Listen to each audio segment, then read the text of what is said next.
এই যে ফ্যানটেক স্টাইলের WX05 হেডফোনটা, এটার অপারেশন ম্যানুয়ালটা কিভাবে অপারেট করবেন এটা একটা আপনাদের সঙ্গে একটু শেয়ার করব।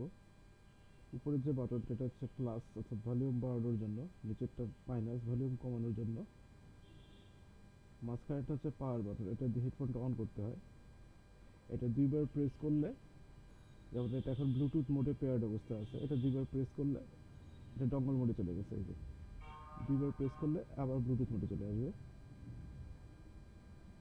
এই যে এটা এখন আবার ব্লুটুথ মোডে চলে আসছে, নীল থাকলে ব্লুটুথ আর সবুজ ব্লিঙ্ক করলে এটা ডঙ্গল মোডে চলে আসবে। আর নিচে যে বাটনটা আছে এটা দুইবার প্রেস করলে ইকুয়ালাইজার চেঞ্জ হবে। দুইটা মোড আছে এখানে, গেম মোড আর মিউজিক মোড।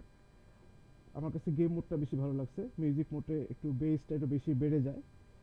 তবে ওভারঅল এটার সাউন্ড কোয়ালিটি বেশ ব্যালেন্স লাগছে আমার কাছে, build quality wise, price wise 2800 টাকা বেশ ভ্যালু ফর মানি প্রোডাক্ট। এটা যদি কারো ভালো লাগে বেসিক একটা কাজের জন্য নিয়ে এটা ব্যবহার করতে পারবেন। আর যে অডিওটা শুনতে পাচ্ছেন এটা এটার বিল্ট ইন মাইক্রোফোনটা দিয়ে রেকর্ড করা।